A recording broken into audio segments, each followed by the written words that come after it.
അപ്പോൾ അതിൽ ഈ പ്രൊസീജിയറിൽ കാലതാമസം ഉണ്ടാക്കുന്ന നിലയിൽ എന്തെങ്കിലും ഈ വിഷയത്തിൽ ഉണ്ടായിട്ടുണ്ടെങ്കിൽ തീർച്ചയായിട്ടും പരിശോധിക്കും.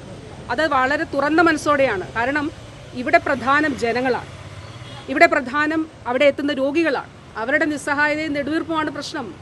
അതൊരു ഡോക്ടർ അങ്ങനെ പറയുമ്പോൾ അത് അദ്ദേഹത്തിന് ആ രീതിയിൽ താതാത്മ്യം ചെയ്യാൻ, അതിലേക്ക് അദ്ദേഹത്തിന് അത് ഉൾക്കൊള്ളാൻ കഴിയുന്നു എന്നുള്ളത് എന്നെ സംബന്ധിച്ചിടത്തോളം, ഇത് ഞാൻ സംസാരിക്കുന്ന വ്യക്തിയാണ്, ഞാൻ പലയിടത്തും സംസാരിച്ചിട്ടുള്ള വ്യക്തിയാണ്.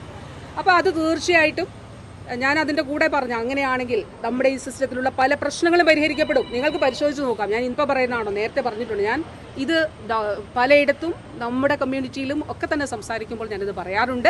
അതുകൊണ്ട് ഡോക്ടർ ഹാരിസ് പറഞ്ഞ ഈ വിഷയം പരിശോധിക്കും. അതോടൊപ്പം ഇതിനോടൊപ്പം അദ്ദേഹം പറഞ്ഞ ഇതും അദ്ദേഹത്തിന്റെ പോസ്റ്റും എല്ലാം പരിശോധിക്കും. മെഡിക്കൽ കോളേജുകളിൽ സമാന പ്രശ്നം ഉണ്ടെങ്കിൽ അത് പരിശോധിക്കപ്പെടണം. അല്ലേ, നോക്കൂ, ഞാൻ ദയവായിട്ട് ഒരു കാര്യം പറയട്ടെ.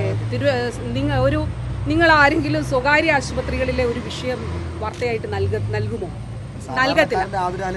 അല്ല, സാധാരണക്കാരന്റെ ആതുരാലയം എന്ന് പറയുമ്പോൾ ജനങ്ങളാണ് എല്ലായിടത്തും. പക്ഷെ സർക്കാർ സംവിധാനങ്ങളിൽ പ്രശ്നങ്ങൾ ഉണ്ടെങ്കിൽ ചൂണ്ടിക്കാണിക്കും. നല്ല കാര്യം, കറക്റ്റ് ചെയ്യാൻ വേണ്ടിയിട്ടുള്ളതാണ്. കറക്റ്റ് ചെയ്യും, സർക്കാർ കറക്റ്റ് ചെയ്യും. പക്ഷേ ഞാൻ പറഞ്ഞ പോയിന്റ് എന്താണെന്ന് വെച്ചാൽ, സർക്കാർ ആശുപത്രികളിലെല്ലാം ഇങ്ങനെയാണ് എന്ന് വരുത്തി തീർക്കരുത് ദയവായി. സാധാരണക്കാരന്റെ ആതുരാലയമായതുകൊണ്ടാണ് ഞാൻ പറഞ്ഞത്, ദയവായി അത് വരുത്തി തീർക്കരുത്. ജനങ്ങൾക്ക് വിശ്വാസമുള്ളത് കൊണ്ടാണ് സർക്കാർ ആശുപത്രികളിൽ എത്തിച്ചേരുന്നത്. ഏറ്റവും പുതിയ വാർത്തകളും വിശേഷങ്ങളും വിരൽ തുമ്പിലറിയാൻ സീ മലയാളം ന്യൂസ് എല്ലാ ഡിജിറ്റൽ പ്ലാറ്റ്ഫോമുകളിലും ലഭ്യം.